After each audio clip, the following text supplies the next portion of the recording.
Hello and welcome to the Move Your Business Forward podcast. These talks are hosted by Rob Boll, founder of Evoke Management and CEO of International Leaders UK. He'll be talking with experts from both these companies about issues that affect SME companies today. Hello and welcome to this version of the Big Squeeze podcast. Today I'm joined with a couple of my colleagues from Evoke, Nigel Wood, who's one of our commercial directors, and Mary, who's one of our part-time finance directors. So welcome to you both. The Big Squeeze campaign that we're talking about at the moment is really looking at some of the challenges a lot of businesses are facing around inflation, supply chain and recruitment. In this particular podcast, we're going to be talking about people, not just the recruitment element, but the retention of staff, attracting staff, retaining those staff, and just general things around how to look after those staff as we're going through this period of uncertainty, but also period of opportunity as well. And I think it's really important to look at both sides of that, the challenges and how we overcome them, but also those opportunities that naturally arise as well. So jumping straight in, just to talk about the importance of focusing on your people, and as a starting point, the people we've got now, rather than people we might be looking to recruit. Nigel, welcome your thoughts or comments on this at the moment. Yeah, I mean, I'm working pretty close with two clients at the minute. One will be more relevant to the recruitment bit, but the other one's definitely dealing with retention as a challenge at the moment in terms of looking where they're at. I mean, it's a strong company, well invested.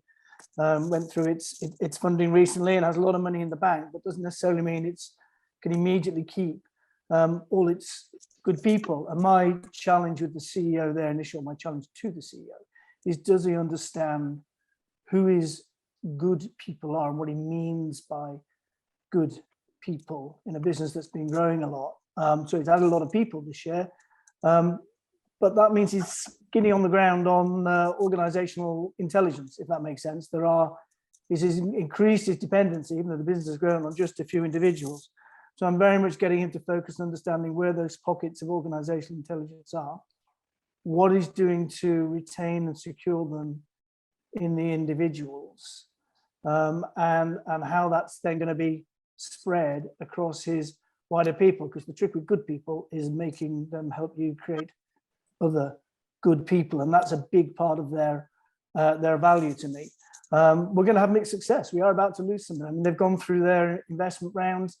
They're at a tipping point of change. He's about, I'm sure, to lose one of his leadership team, because things that worked in the past, where people were incentivized by the share schemes, the jam tomorrow, if that makes sense, and would take a lower jam today, just a bit of bread, plain bread today. They're asking some questions, one or two of them, things that they would take and put up 3, 4, 5 year planning horizons. Mean you've got to start addressing some of the things now. And that's a result of some of the dynamics. We're going to dive into the detail of what's going to happen in the next 2 years, but we all know the cost of living is going to be going up. And guys that could, manage their family budgets at one level before are going to find that more challenging. And that's the debates I'm having with them. Understand who good is, understand what the value they're creating is around two things: survival initially, I guess, and then success and growth after that, and make sure he understands who are the key players in each of those two parts, because they might not be the same either.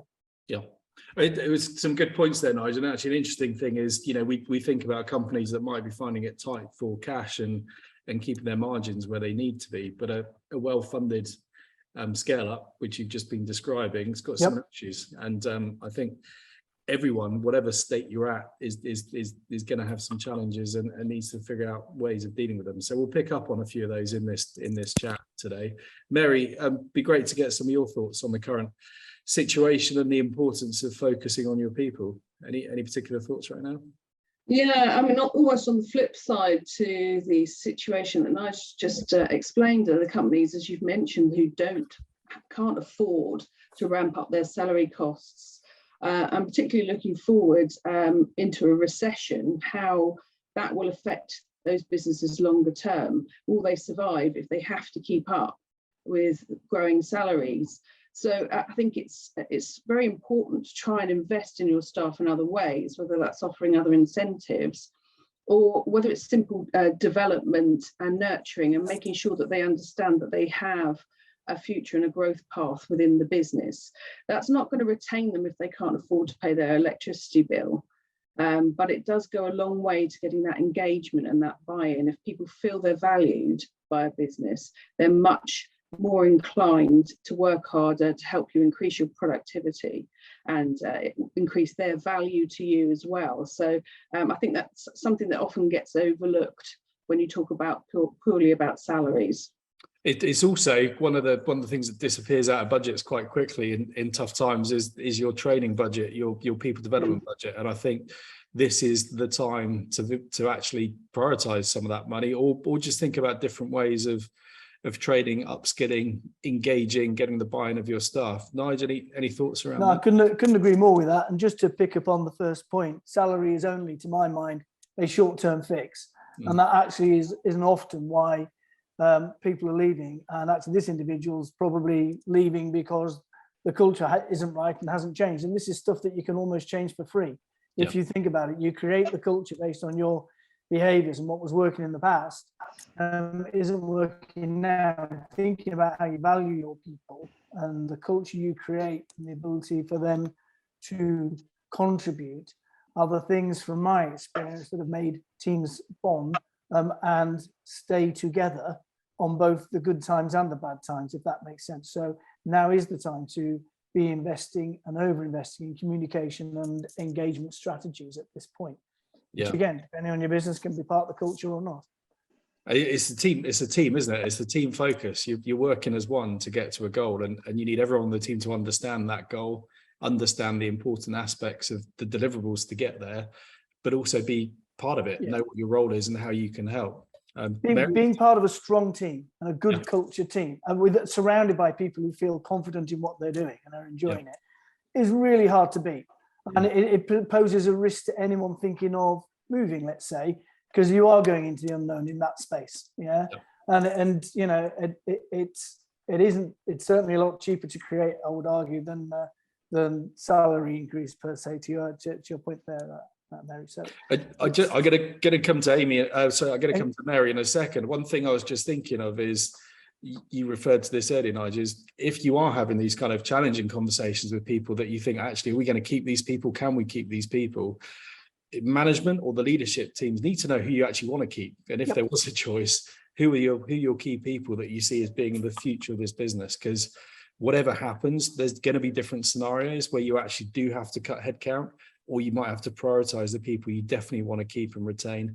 And as the company grows and progresses, the people have to fit into the roles that are applicable to the business now as it's going forward. And I think if a management team has not thought about this, or has not gone the kind of, actually, who are our key people that are going to take us beyond this period of uncertainty and beyond, we've just got to do everything we can to make sure they get that, they get their place, they're motivated, they're feeling part of this team that they're working with.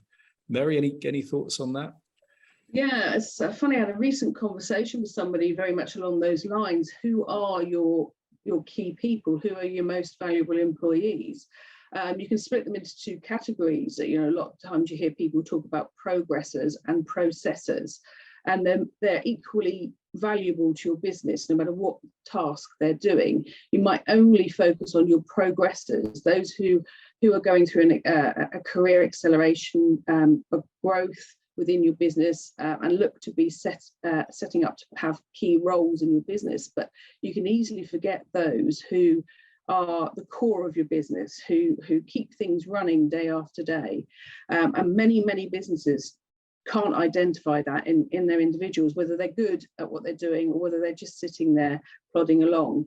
So something significant has to change in businesses, and I think there's going to be, even those businesses that are good at managing their staff will have to develop that side of it, understanding what you would possibly negatively class as lower level people within an organisation.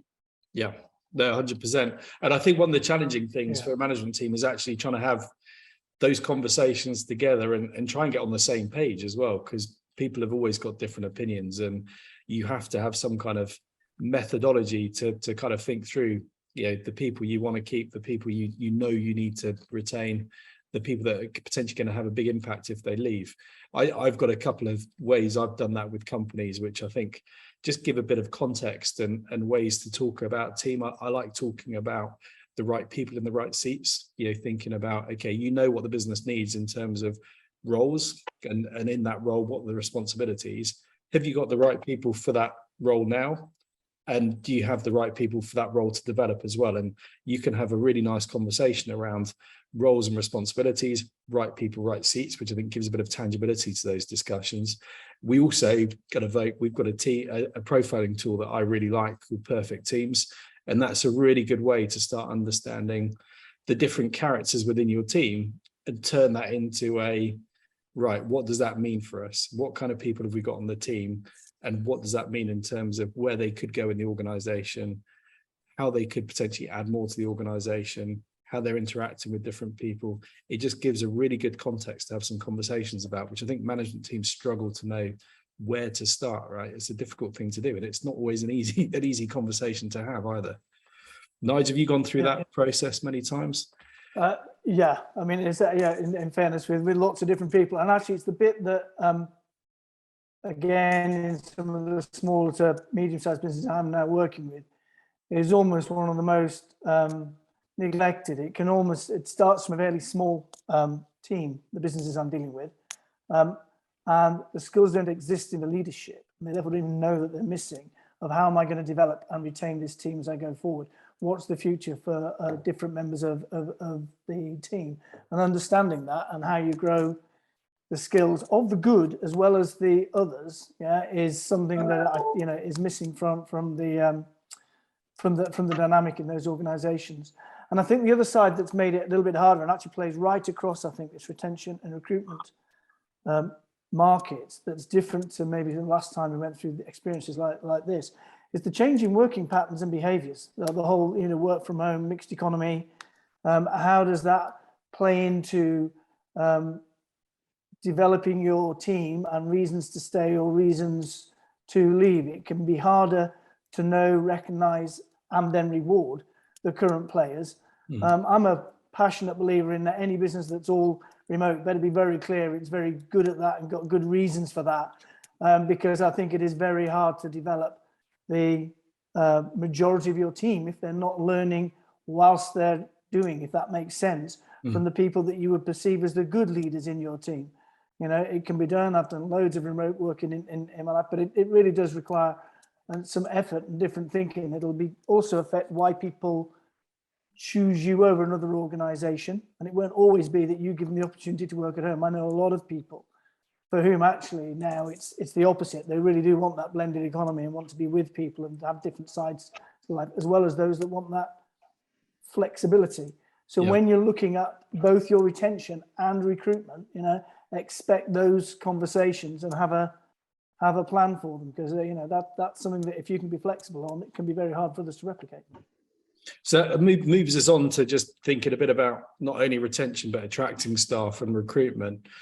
Mary, I don't know if you've got any thoughts around your kind of top tips for helping companies start attracting people more easily. There is a shortage of people and good people across multiple sectors at the moment. Have you had any recent experience or examples of where you've seen the recruitment, the attracting of good people for the team being a success? Yes, I think post-pandemic, there was a huge panic on, and it was really hard to actually keep up with the recruitment process, because people were being snapped up before you even got a chance to talk to them. Obviously, being quick to react is very important to capture those people who are on the market and are valuable to many businesses.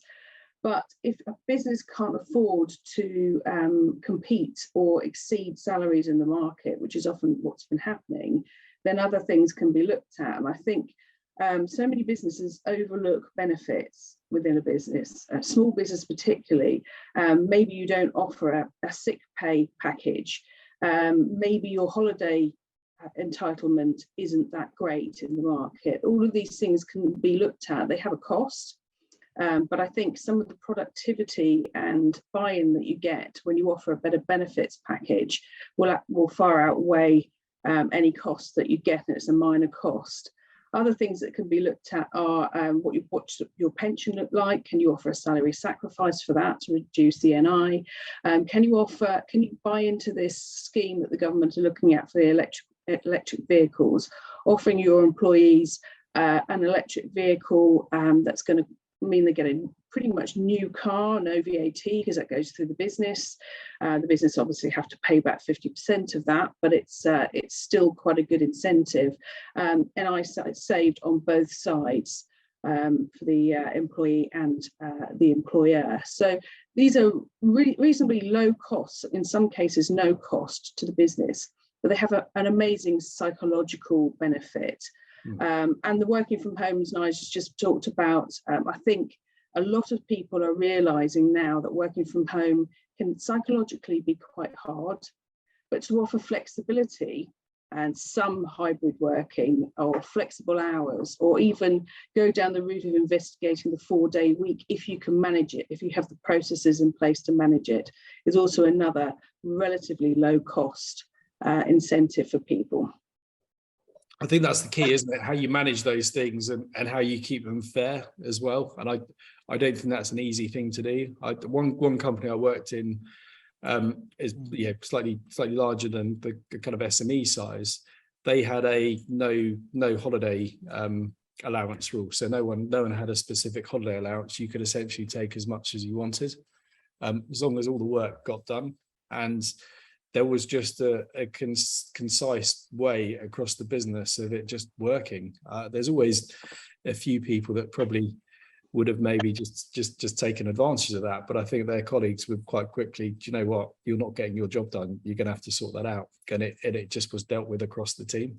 And I think overall people generally took less holiday, which is probably good for the business, but it worked. And I think the way that worked had quite a few nuances that made it work well. It was actually a tech company, and I think one of the key things was they had some really high caliber technologists, and I think if they weren't at work on holiday, so if they weren't in the office, they'd be wanting to do something coding related anyway, so it kind of helped keep those people in the office. But there are ways of just getting these things working. I think putting those processes in place is absolutely key. Nigel, have you got any thoughts around how you kind of police and monitor and encourage people to make the best of this flexibility we can offer now? What I was talking about was people understanding the different working practices in different places as well. If you're going to police a model, you need to understand you might not all be working to the same model or the same rule set for very practical reasons. If you're people working in the States as opposed to Europe, as opposed to the UK.